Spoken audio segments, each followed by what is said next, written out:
And it's really good to see all these stakeholders and friends of the lake.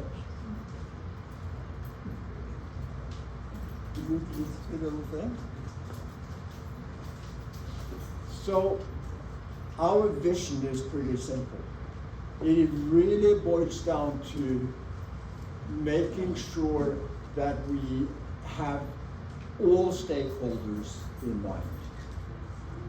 We're not only one group, not only the lake, it is all stakeholders also going down below the dam into the river and what you find below. So I'm just going to talk over these photos as they go by to try to remember what this lake really looked like a few years ago. And this is where we want to get back to. It's a full lake that we can enjoy every day. Medina Dam was constructed 110 years ago to create a reservoir with water from the Medina River, primarily for irrigation purposes. However, historic data shows that the irrigation system fails during periods when the water is needed the most. During the current drought, the lake has supplied 0 gallons of water for irrigation. And this pattern is consistent with what we saw in the 2009 to 2015 drought, when the lake also was depleted. Maybe I should said this from the beginning, but you have to excuse me for my Norwegian accent, but it shows how international this lake has become. The fact is that since 2012, the lake has remained basically empty for 70 months, or approximately 45% of the time, and has not provided any water for irrigation during this period. This is not only mismanagement, but also reflects a systemic failure with the whole irrigation system and the lake. The main reason for the lake running out of water is that 70 to 80% of the water lost when running through outdated and very inefficient irrigation canal system, the water is lost on its way down to wherever it's going. Based on this, we can conclude that in terms of irrigation, the performance of this is unacceptable. Also, when the lake is drained, it fails to support the aquifer recharge. According to USGS, Medina Lake contributes about 10% of the recharge to the Edwards aquifer. And the Edwards aquifer is about 50% of the water used or sold by source in San Antonio. So needless to say, there has not been any water for recreation or other purposes on the lake.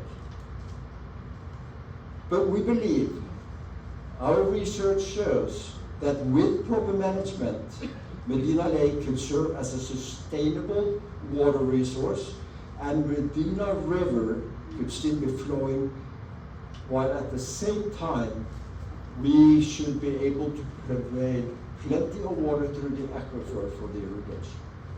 In other words, this is our proposal and our research shows that there is a solution available that benefits all users, all stakeholders in the lake. And that is based on sending the water to irrigation through the aquifer. And the aquifer happens to be nature's own perfect water distribution system. It doesn't waste water.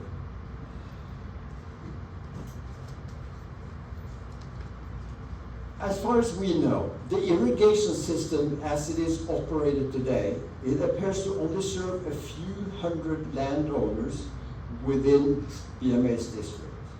Lucky people that happens to receive water from this lake and through this irrigation system. They, during normal conditions, enjoy heavily subsidized water rates. However, during droughts, they receive nothing. So in other words, when you think about it, we are as much saving the irrigation for farming down below as we are doing saving the lake for ourselves.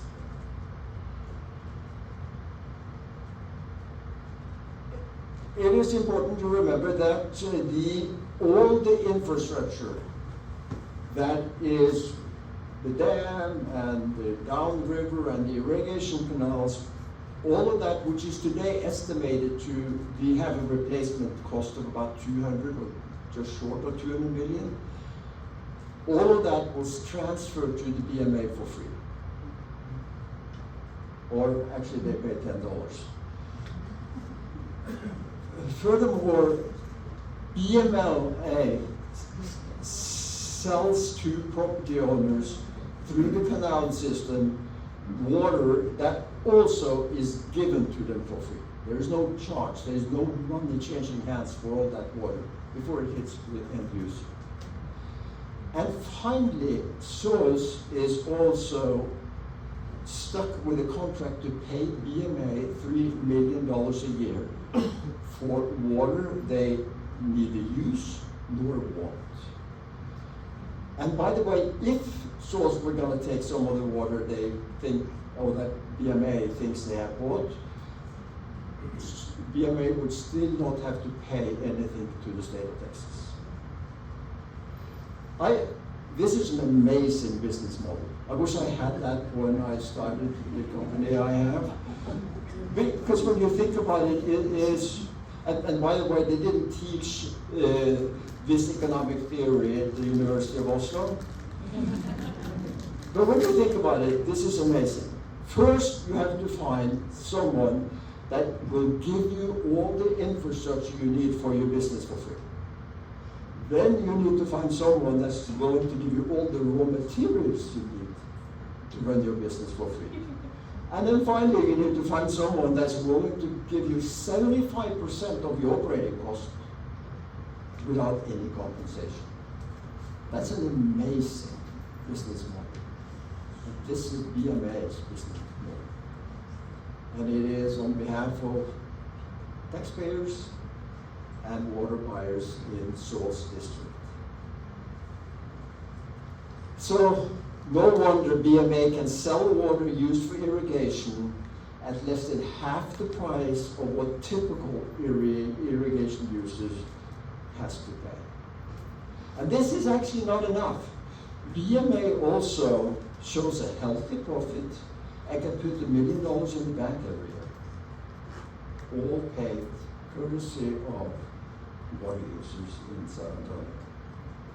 The more than 2 million source customers should ask themselves, why are they subsidizing a few landowners and thereby facilitate wasting significant amount of water that instead should have been stored in the aquifer to benefit all stakeholders? Over time, the number of properties or property owners using Medina Lake water for irrigation has dropped significantly. Currently, only 300 to 500 properties, which is 10 to 15% of the original 3,000 that were in the permit, only 3 to 500 actually use irrigation water for irrigation.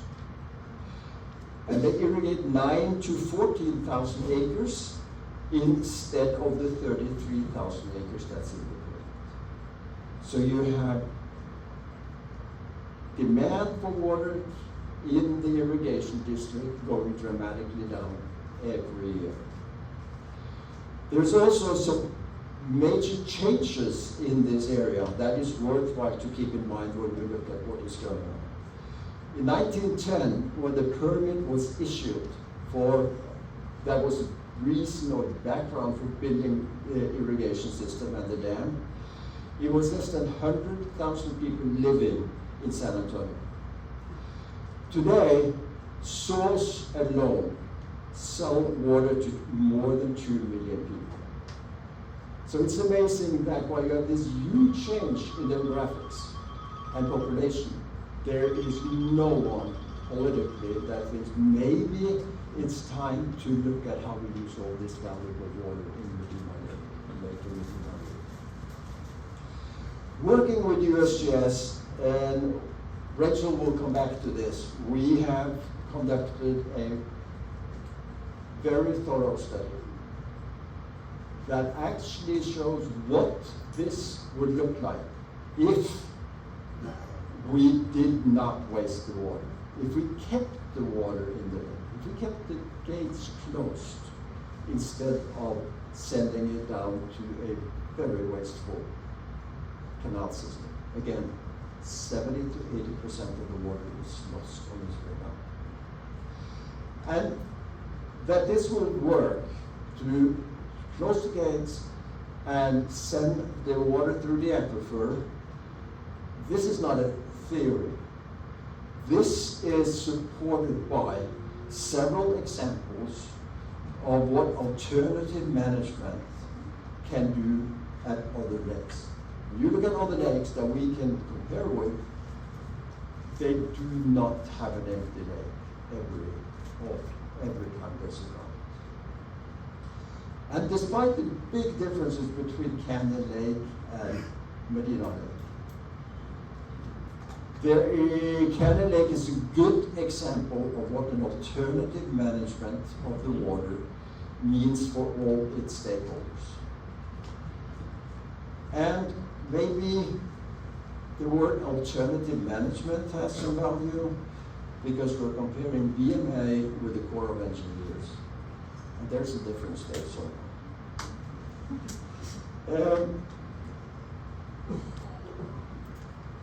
You go over to the next one. So here's the agenda for today. I guess we're done with the introduction. So we're going to go through, and this is the next step on this, is to go through the study we have done. But before that, just a couple of words about who, say, Medina Lake is. 12 years ago, a group of concerned citizens around the lake decided to form, say, Medina Lake to see if we can do something. But first of all, we need to find out what is going on. What are the numbers behind it? What are the facts? Why is this lake empty when no other lakes are empty at the same time? What is the difference, and what is the argument and reason behind that difference? We are very much a research and data-driven organization. And we've been working closely with USGS, who's here today, to give us some of your point of views, as well as, I think, ask us if we can help you. And this is a relationship we appreciate a lot. It is very important for us as an organization to be able to get data from the best source in the state for water. That's USGS. And we are very proud that our study, which Reichle is going to go into details about, is based on the numbers and facts and data we get from USGS. Say Medina Lake has today 17,000 followers on Facebook and Instagram, and we have more than 100,000 views on many of our posts. We have gathered 13,500 signatures on 2 petitions supporting our efforts. And that's pretty good for a community of a couple of thousand people. So, if you go to the next one, I would just like to use the opportunity to bring my thanks to this excellent team we have working with Say Medina. They're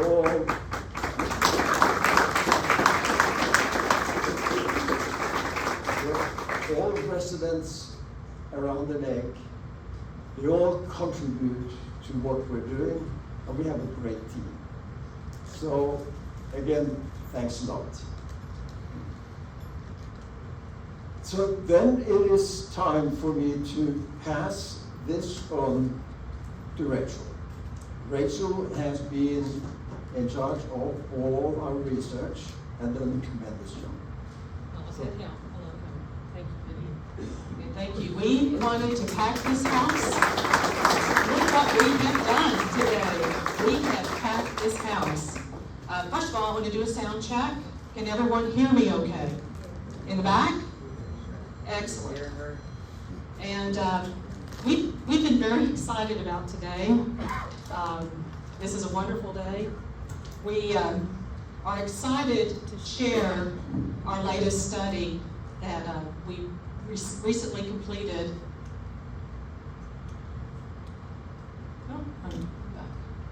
On Medina Lake's surface elevation and volume modeling. This began last August when one of our team members said, it was Henning, said, what would this lake look like if the valve had not been open and if BMA had not drained this lake dry once again? And we started thinking about what data would be needed to answer that question. And it took us back to an equation that we've used on past work and studies where Medina Lake volume equals inflow into the lake, rainfall onto the lake, evaporation into the air, recharge into the ground, aquifers, and flow from the valves.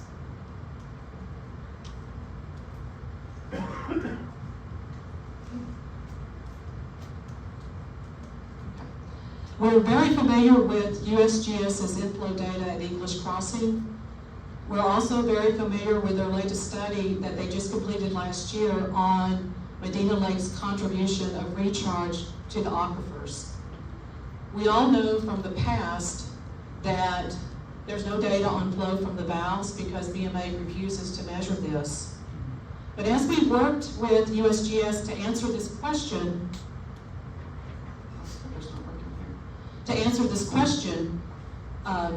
we learned that there's also data on rainfall and evaporation. So with inflow and rainfall, evaporation and recharge, we were able to model what the lake's surface elevation and volume would be in the case where the valves were not open, and only opened in the case of flooding and to release water to maintain downriver flow. Here we go. The model that we developed began on July 1st, 2019. That was the last time the lake was full. And it goes through May 1st, 2025, just last month. This is one of several charts that we created from the model, where the blue line is the modeled data without BMA draining the lake. The orange line is actual data with BMA draining the lake. According to the model, Medina Lake would be down just 42 feet at 1022 surface elevation on May 1st. Instead, it was down 94 feet at 970 surface elevation. In terms of volume, the model shows the lake would be at 30% full on May 1st. Instead, it was 2% full, where it remains yet today. And this is an all-time historic low. The last drought that we went through, we went down to 3%, not 2%. We then looked at a fishing map of the lake and saw that all of these favorite locations around the lake, from Red Cove to Marvin's Bluff to Pebble Beach to the county park and on, could have been accessible this summer at 1022 surface elevation had the valves been closed, remained closed. Instead, most have not had water since 2021, others since 2022, except those near the dam.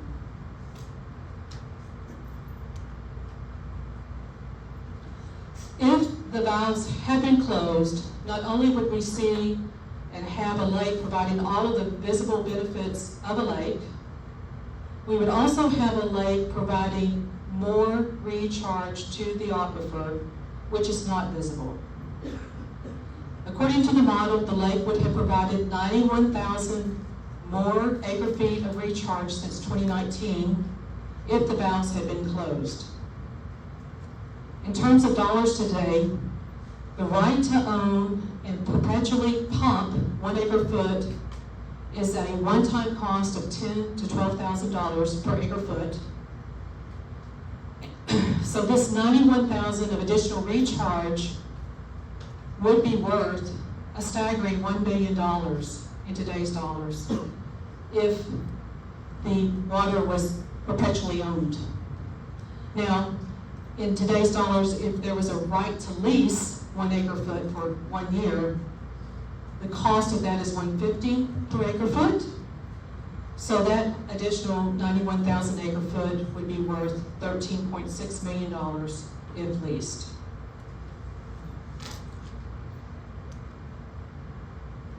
So as stated today, Medina Lake as an irrigation lake and system is a proven failure. However, we do believe that we have a solution that could change this failure into a success for everyone. We believe the solution is replace, number one, replace the canal system with wells drilled down to the aquifer. Number two, grant qualified landowners, the ranchers and farmers in BMA's district, water permits to use those wells. Close the valve on Medina Lake, only open during flooding and to maintain downriver flow.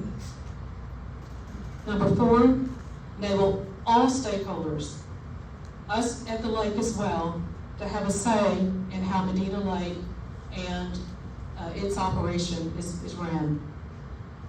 Number five, the most and probably the most difficult is to change legislation and the TCEQ permit to make 1 through 4 happen. This should not be difficult, but it involves politics, and we know how that sometimes goes. But we are determined to change this. Now I'll turn the baton over to Michelle Reichle, and she will walk us through our action plan.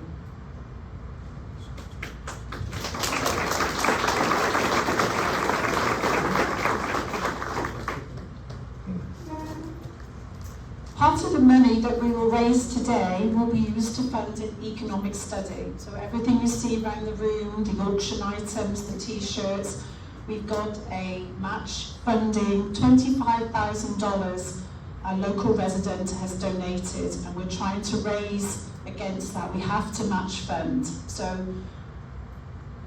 part of this is going to fund an economic study that will evaluate the value of Medina Lake functioning as a lake without draining it for irrigation. The study will consider the importance of recharge to the Edwards aquifer. It will analyse the value of property values locally and in the BMA district, as Edwards aquifer water rights could result in more reliable farming and ranching. As a thriving local economy would not only benefit its residents, but further afield with regional businesses. Consider the benefits to the economy for the fishing industry, the boating industry, restaurants, Airbnbs, marinas, just to name a few. After going through COVID, many people in the San Antonio and surrounding areas really values being able to escape from the city and for recreation. It is important to have recreation.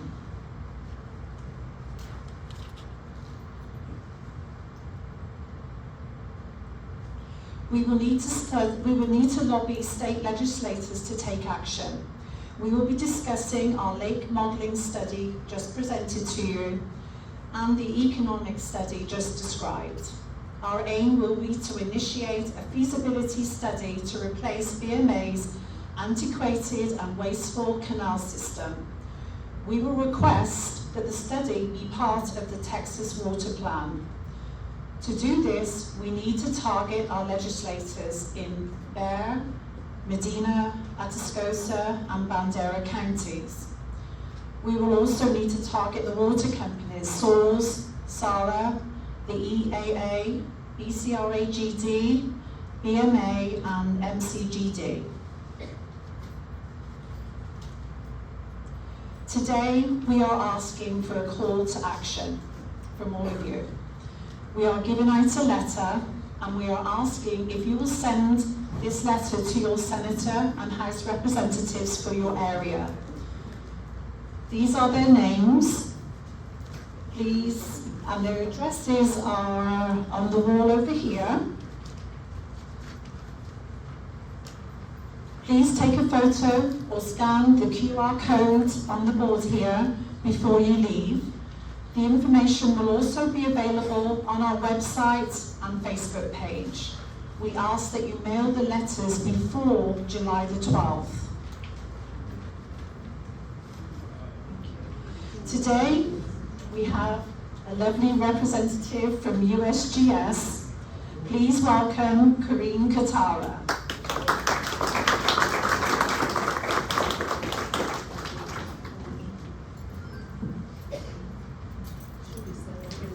Okay. I've never actually presented with the microphone in my hand, so. Can everybody hear me pretty good? Am I too loud? Not loud enough? Not loud enough? Okay. Okay. Well, my name is Corinne Katara. I'm with the USGS. I'm a hydrological technician intern, and I work under the Alan Clark from USGS. And I'm here today to share a study that we're doing on the Camp Bullis Sentinel landscape, which actually includes the Medina Lake area. We are looking for help in basically volunteering wells to the study. So what is the study? Next slide. It's actually the Camp Bullis Sentinel landscape. It's going to be the counties of Bandera, Bexar, Blanco, Medina, Comal, and Kendall. And we're essentially measuring wells. We're looking for the water surface within your well. Go ahead, next slide. You can see the counties here, Camp Bullis in the middle. So that's a very heavily spring-fed area, and these springs are running dry. So these wells, our water level measurements, are going to help us analyze the communication between the different aquifers in the region. So next slide. I won't read into that too much, but essentially we're going into your well. We have I'll show you at the end here, it's an instrument that we'll use. I'm measuring the depth from the land surface to your water surface within your well. And depending on the depth of your well, you could be in the Edwards Aquifer, Upper Trinity, Lower Trinity, Middle Trinity. So with this data, we're going to be building, there's a lack of data for this area in general. So with this data, we're going to be building maps. So kind of like a topographic map of the land surface. We're actually doing that with the confined aquifers. So with that data, we can determine areas of depletion, which we can see by lack of spring flow for the most part. We can see where there's areas of recharge, and we can see areas of communication between all these aquifers, which is important for y'all's goals here as well. Next slide. Just an image basically of the aquifers. This is going to be like a Bexar County looking north transect, but you can see the Balcones fault zone there, and that's where we actually see a lot of the communication between these aquifers. So next slide. So what, I kind of explained what the objective or outcome was, but how can y'all help basically? By offering your well, by signing up, we'll be coming out twice a year.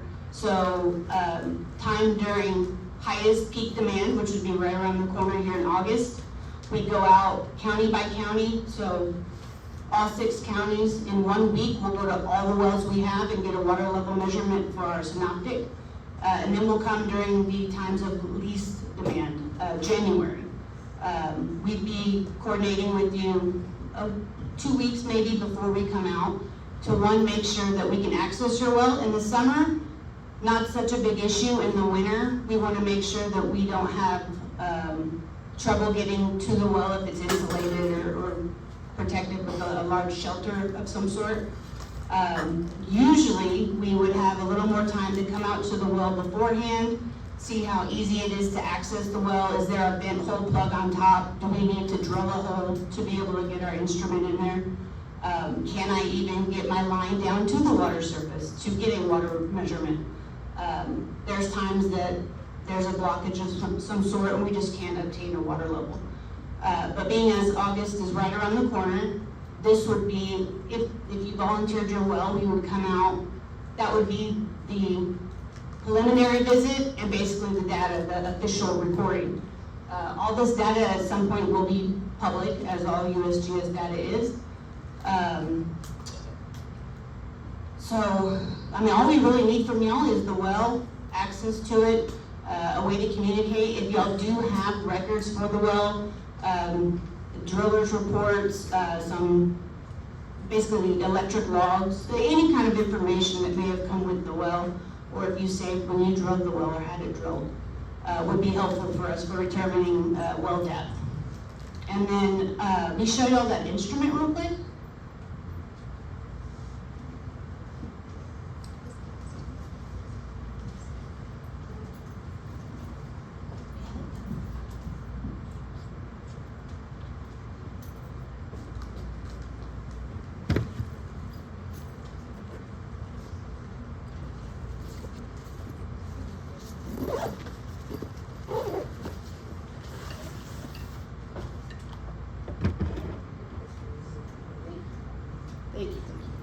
All right, so this is a 1,000-foot E-line. It is battery operated. Essentially, I put this long measuring tape into your well. It's stainless steel on the end. Ideally, your pump is still under the water surface, so this won't interact with your pump at all. It'll touch the water surface, it completes a circuit, and then sends a beep up to me at the surface, the ground level surface, and I'll take a measurement that way. Our measurements are the gold standard, USGS, so pretty proud of that fact. But we have a couple of different styles of these, but homeowners are usually curious what we're putting into your well, so that'll be an E-line right here. And that's all I really have. I think that was the last slide. Yeah, my aquifer's here, but I will be, oh, actually it's not. It's a 4-year study, so we do come twice a year, the August and January, and then we will be building maps of those water surfaces for each aquifer level twice a year, so 8 maps a year. Yes, sir? Are you looking more for wells away from Lake Medina, or do you have an adequate number just around the lake? The more data points, the better. So the farther away? No, anywhere. Close, far, anywhere within those counties. For instance, Blanco, we're only really including that bottom corner of Blanco. We still want data points outside of that. The more data, the better. When you're looking at geological studies, you need to really step back and look at it from far. And who do we contact? Oh, that's a good question. I brought a couple cards for Alan Clark. There's a USGS sign-up sheet at the back. So sign up at the back. Yes, at the back there's a sign-up sheet, name, address, email, phone number, however you'd like to be contacted. And then you can also email me at ckatara@usgs.gov and then akclark@usgs.gov. Come see me for the question portion at the end. If you have additional questions, I can write down those emails for you. I have a couple cards for Alan Clark. I don't have cards yet, but I will soon. All right, well, thank y'all.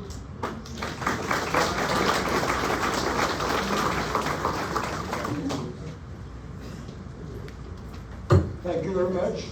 Thanks for a valuable contribution.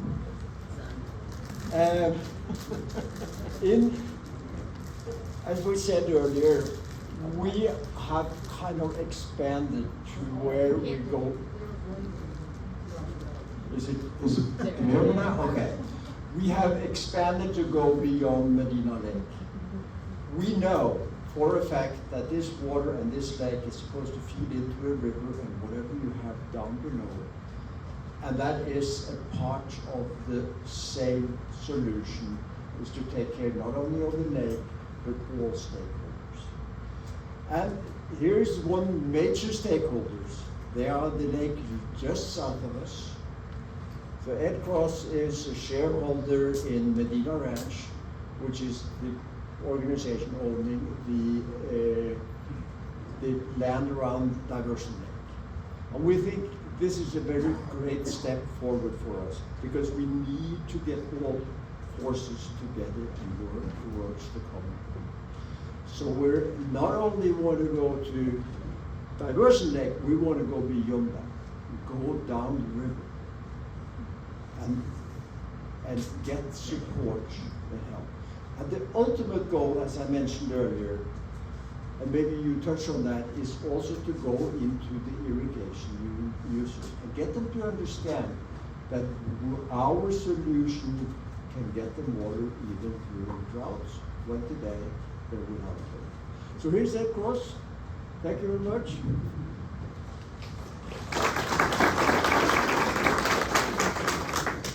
Save Medina Lake. Save Medina Lake.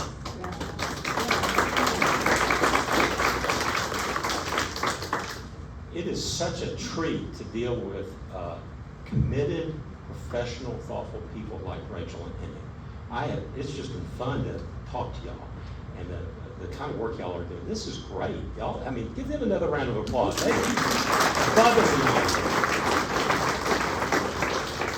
And the young lady from US, I just drilled New Wells, so let's talk.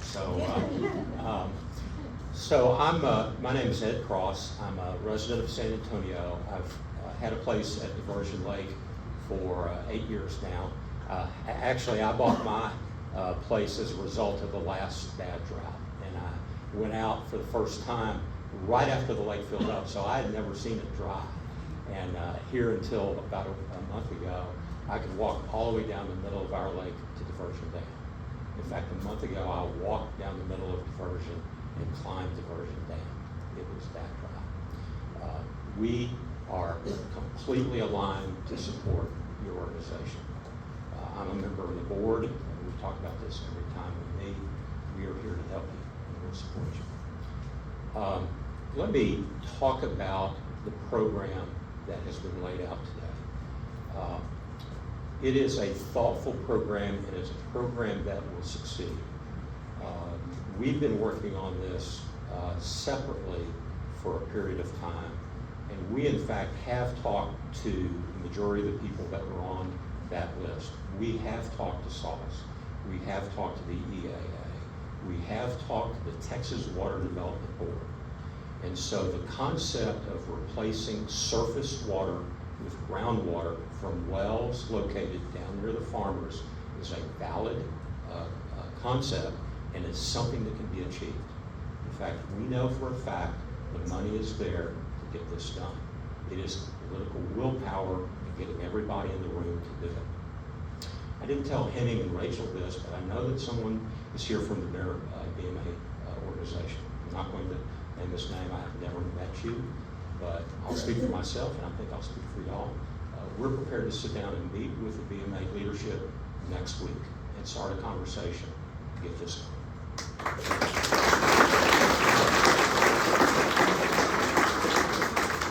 Board to board, we're ready to have that conversation.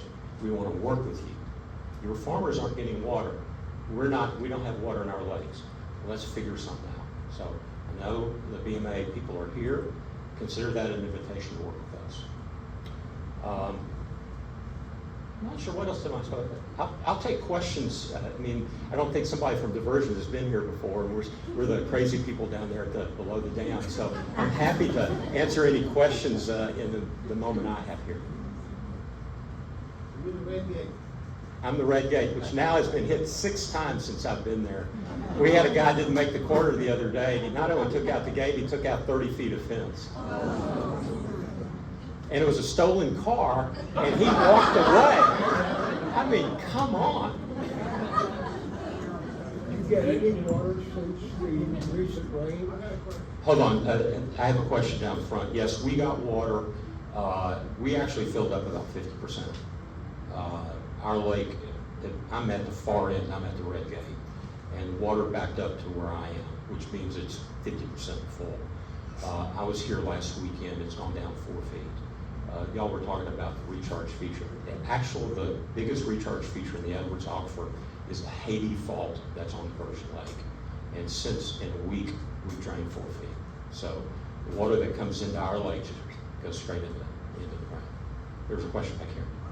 My question is, how would the water in the lake get to the diversion lake? By underground, like medicine, by wells? So you're asking how water gets in our lake? I mean, how would it help if there was water in the lake? If the dam was closed, how would you get water? So the question for everyone is how would we get water in the diversion lake? And it's going to be the same thing as how do we get water downstream on the Medina River. There's a very important comment that was in the goals there, which is to maintain spring flow.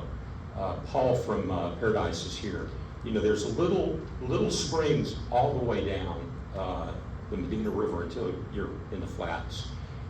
There's a little side canyon that I'm aware is a little controversial that goes up to the spillway.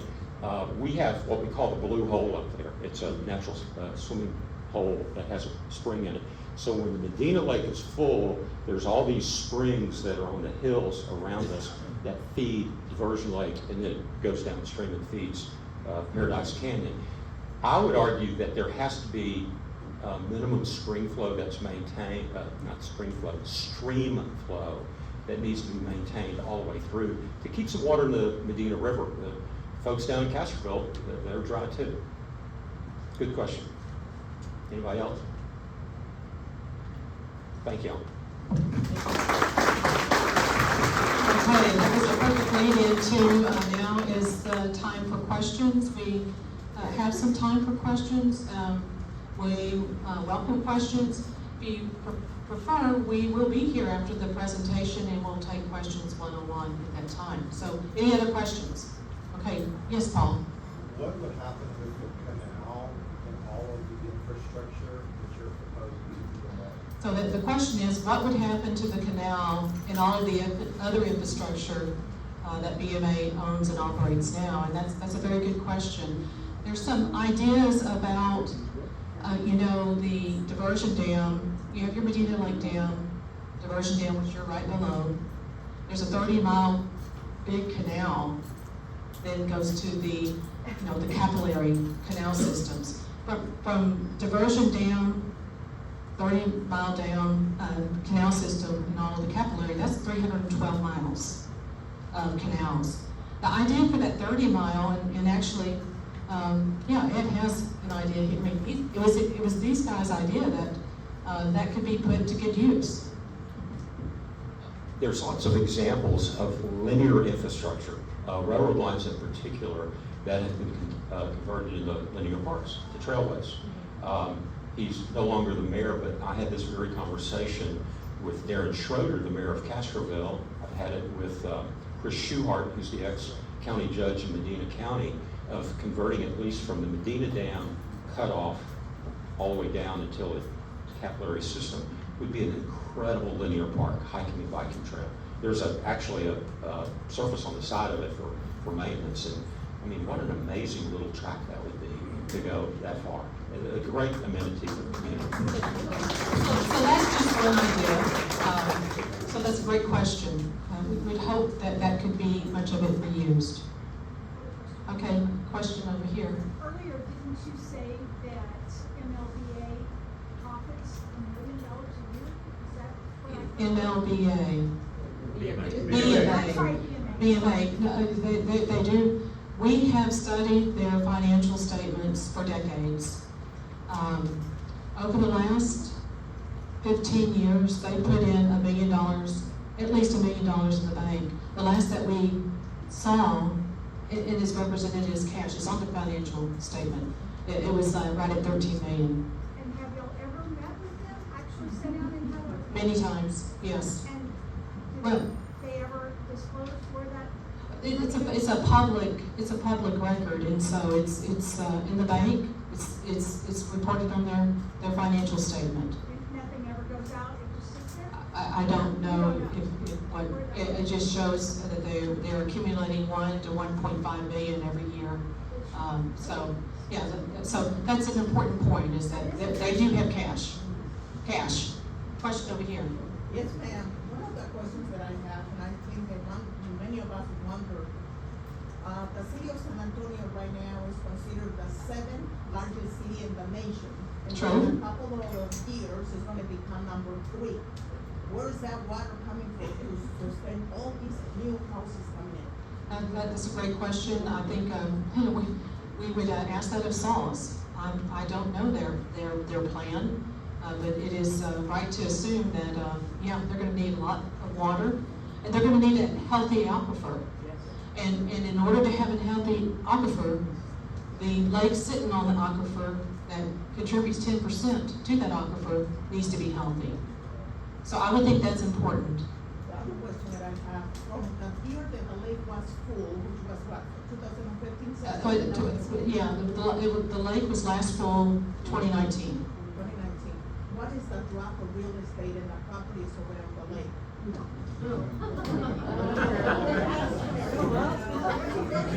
We probably have several realtors in the room here, of which I'm one of them. It's very hard to sell a waterfront house with no water. Okay.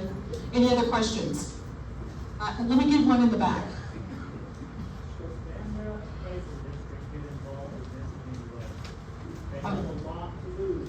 Okay, the question is, does Bandera Appraisal District get involved?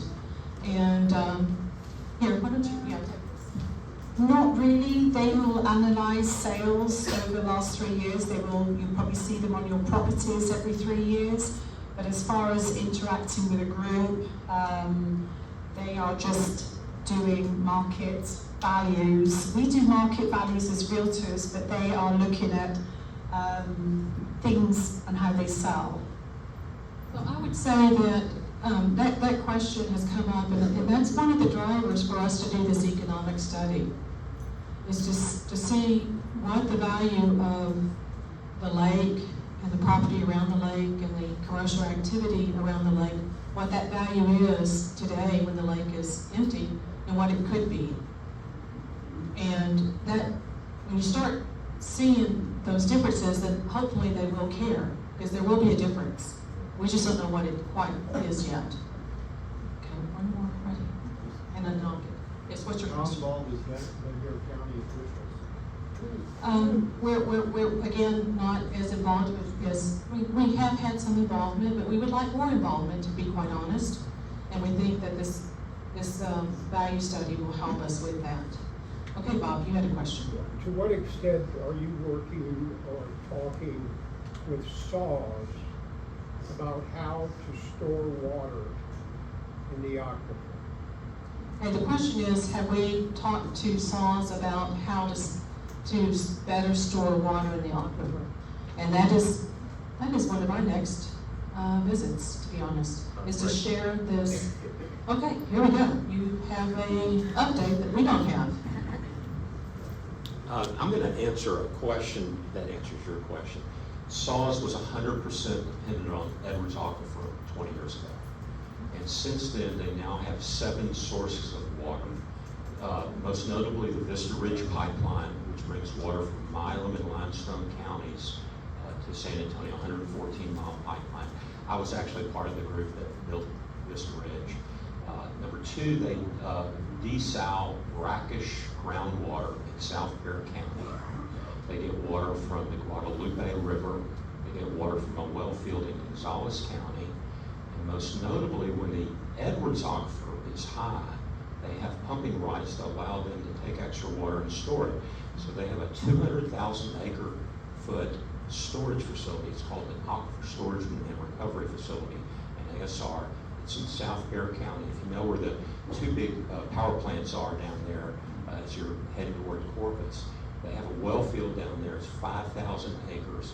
And today, they have 200,000 acre feet of water in storage right now. That is 1 year of consumption. So we could have no rain for years, and they have money in the bank, so to speak. And believe it or not, they can differentiate the water molecules that come from the Edwards aquifer from the water molecules that are down there. That is the Reichle or Wilcox aquifer. So they can differentiate the two bodies of water. And as I was also going to mention, is that's one of our next stops. We're working on getting a meeting. Just imagine they do understand the 91,000 additional acre feet that could have been in the aquifers, but we want to show the study to them. Any question? How long do you anticipate that economic study to take? Okay, I'm going to answer this one. And then we'll get you next. The question was, how long will that economic study take place? Henning, do you have an idea of how long we think that? We should hopefully get that within the year. Yeah, so our target is the end of the year. We're still working on some contractual things. Okay, question back here.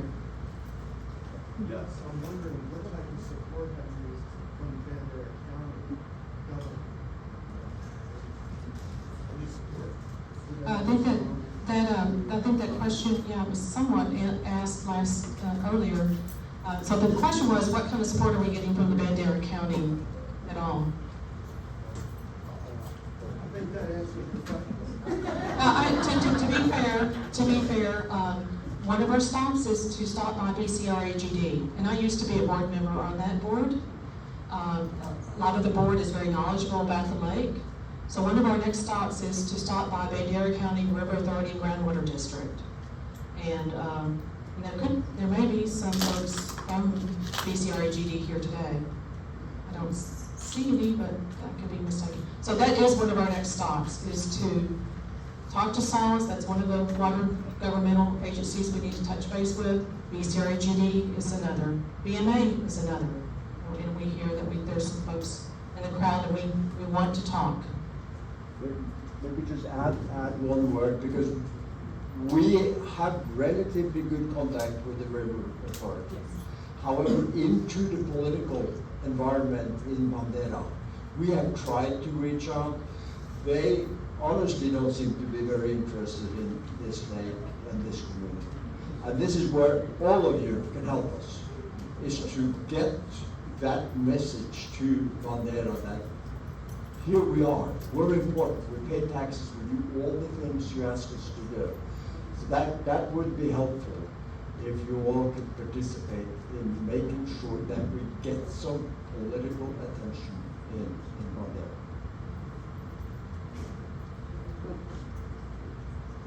All the subdivisions built on 211, all the way down to Highway 90, who approves their water collection or?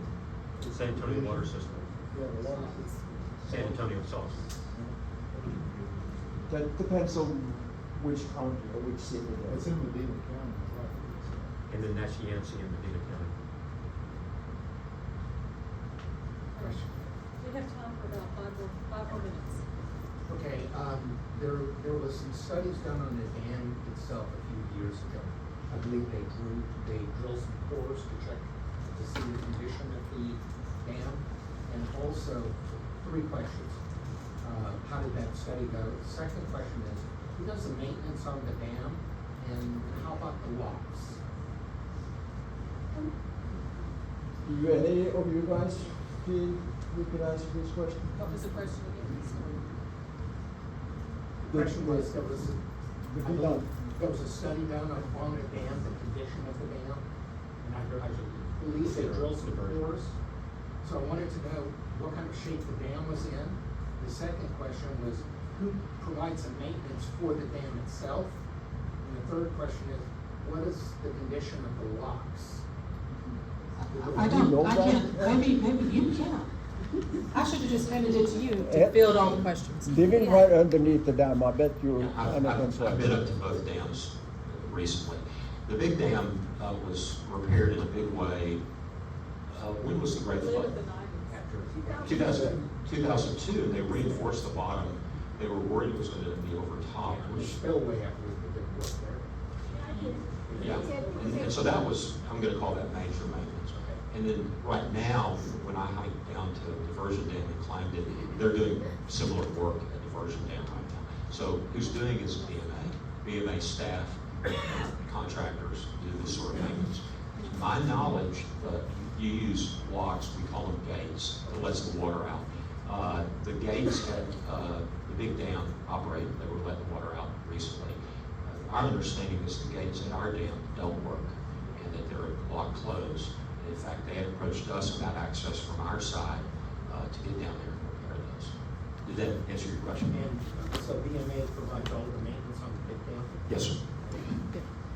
Okay, I think at this point, we're going to close the questions, but we will be here and we'll talk one-on-one. So now, I'll hand it over for... We're coming to an end, but please consider a donation or bidding on the items in our silent auction.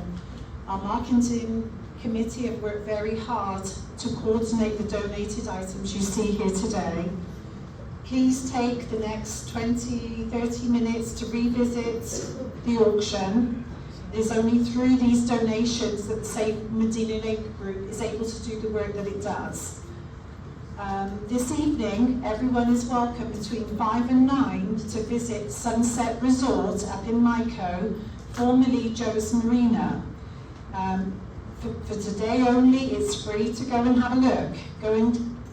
Come and share the sunset with us. Come and see the water. There's still some up there. There will be a food truck up there, so come and enjoy the sunset with us, and we'll all be up there too if you want to talk further. We're going to go ahead and do the door prizes.